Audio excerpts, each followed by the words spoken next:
에릭센에 대한 이야기를 좀 생각을 해봐야 되는데, 지금 토트넘은 비수마라는 아주 좋은 수비형 미드필더를 영입했죠. 그래서 이제 미드필더 자리에 비수마, 호이비에르, 스킵, 벤탄쿠르 이렇게 아주 좋은 선수가 4명이나 있어요. 그런데 에릭센을 이제 영입을 하려다가 좀 에릭센이 멀어진 상황인데, 그러면 여기서 토트넘이 에릭센을 포기하는 것에서 끝낼 것이냐, 아니면 미드필더에 조금 더 보강이 필요할 것이냐, 요 선택을 해야 되는데, 제 개인적인 생각으로는 콘테 감독이 무조건 공격적인 미드필더를 한 명 정도는 더 필요로 할 것이다 라고 생각을 합니다. 왜 그러냐? 지난 시즌에 우리가 생각을 해보면 토트넘의 가장 큰 문제는 밀집 수비를 상대할 때 창의성이죠. 창의성이 너무나 부족해서 토트넘이 지난 시즌에 아주 큰 어려움을 겪었었는데, 그렇다면 지금 미드필더 구성을 봤을 때 지난 시즌과 공격적인 측면에서는 별다를 게 없다. 그래서 최전방에 생각해보세요. 최전방에 손흥민, 케인, 쿨루셉스키, 모우라 이렇게 4명의 선수가 있는데, 이 4명의 선수로는 창의적인 공격 작업을 잘하는 선수들이 아니거든요. 그래서 공격 라인에도 창의적인 선수가 없고 미드필더 라인에도 창의적인 선수가 없기 때문에 콘테 감독은 어떻게든 좀 창의적인 선수, 창의적인 공격수나 창의적인 미드필더를 분명히 원할 거라고 생각합니다. 좀 이렇게 생각하시는 분들도 계실 거예요. 비수마를 영입했을 때 나왔던 이야기가 비수마가 박스 투 박스도 설 수 있다. 그리고 비수마의 공격적인 능력도 충분히 좋다. 그래서 비수마가 3-4-3 섰을 때 공격적으로 볼을 끌고 올라가는 역할도 아주 잘한다 라는 이야기가 나왔었는데, 저번에 이제 비수마에 대한 이야기를 할 때 한번 말씀드렸지만, 비수마는 수비형 미드필더고 수비형 미드필더일 때 훨씬 더 장점이 발휘되는 선수입니다.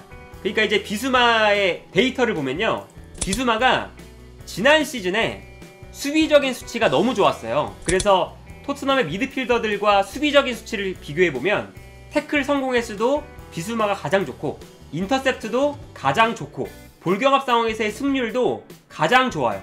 벤탄쿠르나 호이비에르도 사실 수비적인 수치가 아주 좋거든요. 스킵도 마찬가지예요. 그래서 요 4명의 선수가 정말 활동 반경도 넓고, 그리고 중원 싸움에 아주 특화되어 있는 선수들이다, 이렇게 볼 수가 있어요. 근데 이제 요 기록을 보면 토트넘과 브라이튼의 지난 시즌 패스 횟수, 터치 횟수, 점유율, 이걸 비교한 기록인데, 브라이튼이 훨씬 더 패스 횟수도 많고 터치 횟수도 많고 점유율도 높았거든요. 그런데 비수마가 지난 시즌에 90분당 패스 횟수가 50.3회였습니다. 그런데 호이비에르가 70회, 벤탄크루가 67.2회, 스킵이 54.8회였어요.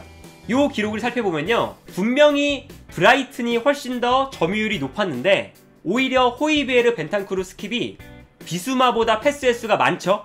그리고 공격 지역으로 패스가 성공한 횟수, 비수마가 2.98회, 호이비에르 6.39회, 벤탄쿠르 5.36회, 스킵 5.13회입니다. 이 기록을 봐도 비수마의 이 공격 지역으로의 패스 성공 횟수가 호이비에르, 벤탄쿠르, 스킵보다 낮다, 이걸 볼 수가 있어요. 이 지표만 살펴보면 여러가지 이야기를 할 수 있겠죠. 비수마가 수비형 미드필더 자리니까 조금 낮게 나온 것이 아니냐, 그런 것도 아닙니다. 왜냐면 브라이튼이 지난 시즌에 3-4-3 혹은 3-5-2 전형을 썼어요. 그러니까 비수마가 공격할 때는 3-4-3 전형의 중앙 미드필더였습니다. 그런데 이 비수마의 패스 횟수나 뭐 터치 횟수나 이런게 호이비르나 스킵이나 벤탄쿠르보다 낮게 나왔다는 건 공격적인 역할이 그렇게 장점이 아니라는 이야기죠.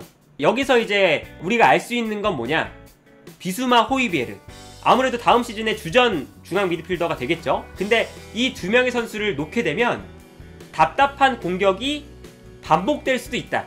그래서 지금 이제 뭐 에릭센도 이야기가 나왔었고, 이제 메디슨, 뭐 틸레망스, 파케타, 그리고 이제 하피냐 같은 선수도 나오고 있죠, 이적설이.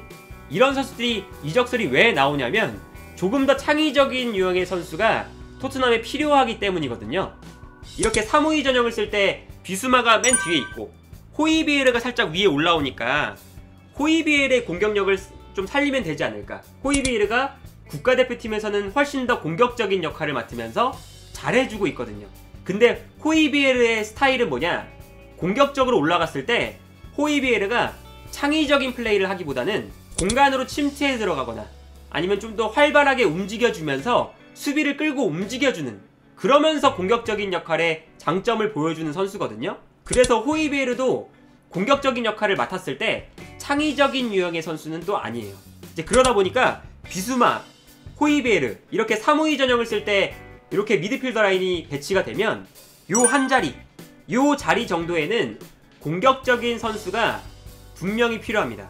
여러 선수들이 이제 언급이 되고 있지만 제 생각에는 뭐 파케타, 메디슨 이런 선수들 아주 좋을 것 같다 라고 생각을 해요. 파케타 같은 경우는 공격형 미드필더, 중앙 미드필더 혹은 측면 공격수, 활동 반경도 넓고 활동량도 많은 선수예요. 그리고 파케타는 중앙 쪽에 섰을 때 수비적인 역할을 정말 잘 수행해주는 선수거든요.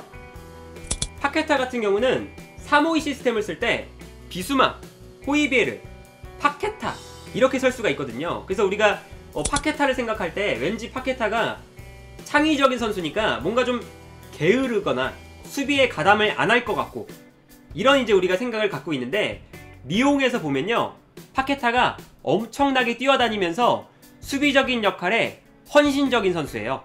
그리고 브라질 국가대표팀에서도 어떻게 뛰냐면, 브라질 국가대표팀에서 4-2-3-1 전형을 쓸 때, 이럴 때 파케타가 중앙, 네이마르가 왼쪽 이렇게 나올 때가 있거든요.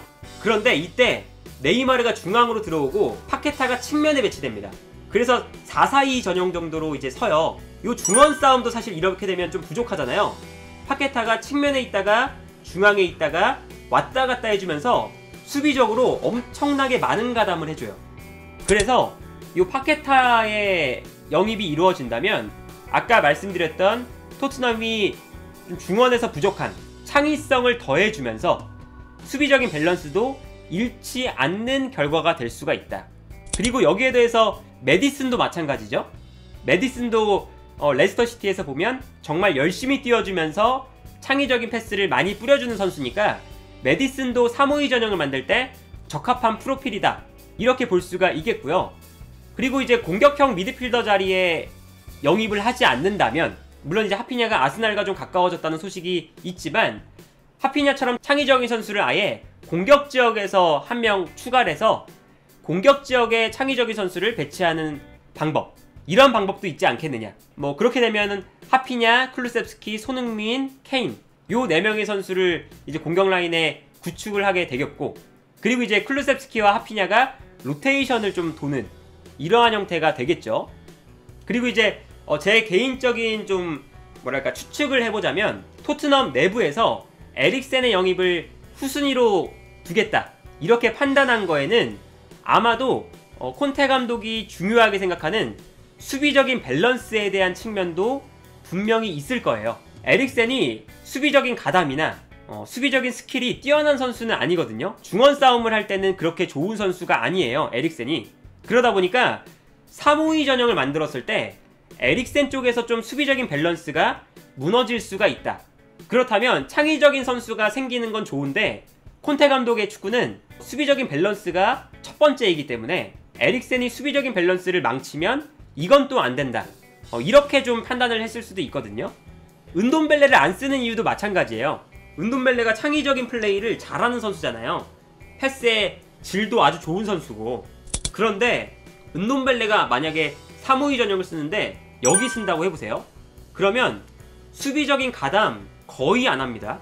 그러면 이 중원 싸움이 3-4-3을 쓰는 것과 다름이 없어요. 그래서 은돔벨레가 뛰게 되면 수비적인 밸런스가 무너지기 때문에 콘테 감독이 지난 시즌 중반에 은돔벨레를 보고 자신의 플랜에서 완전히 제외한 거거든요.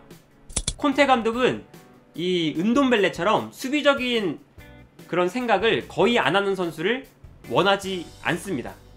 토트넘 공격진들과 파케타의 그 수비적인 수치, 그걸 좀 한번 살펴보겠습니다. 그럼 압박인데 요게 전방 압박이거든요. 근데 지난 시즌의 프리미어리그에서 케인이 5.6회로 가장 많은 전방 압박을 했습니다. 그 다음이 베르바인 5.56회, 쿨루셉스키 5.14회, 손흥민 3.83회, 모우라 3.65회. 요 순이거든요. 그러니까 전방 압박을 한 5.6회 하면 토트넘에서 가장 전방 압박을 많이 한 선수다. 이렇게 볼 수가 있겠는데, 파케타 지난 시즌에 7.87회입니다. 전방 압박 횟수가 90분당 7.87회의 압박 횟수를 보여줬어요. 그러니까 아까 살펴보셨던 것처럼 케인, 베르바인, 클루셉스키, 손흥민, 모우라 이 선수들보다 훨씬 더 많은 전방 압박을 했던 선수입니다. 그리고 에릭센의 압박 수치인데, 에릭센은 미드필더로 뛰었으니까 요 중간 걸 봐야겠죠? 8.27회. 전체적으로는 14.4회 정도를 했어요. 14.4회 압박 횟수가. 그런데 이제 파케타랑 비교하면 파케타는 전체 압박 횟수가 24.1회예요. 그러니까 요 에릭센과의 차이가 거의 한 10회 정도 차이 나죠. 그래서 에릭센의 영입을 조금 토트넘이 망설인다는 이야기가 나오는 게, 아마도 요런 부분들을 콘테 감독이 의심할 수도 있다. 그런 측면에서 토트넘이 지금 에릭센의 그 영입을 보류하거나 조금 뒤로 밀어놓거나 후순위로 지금 좀 거리를 두거나 이러한 상황으로 흘러간 걸 수도 있다 라는 생각이 듭니다.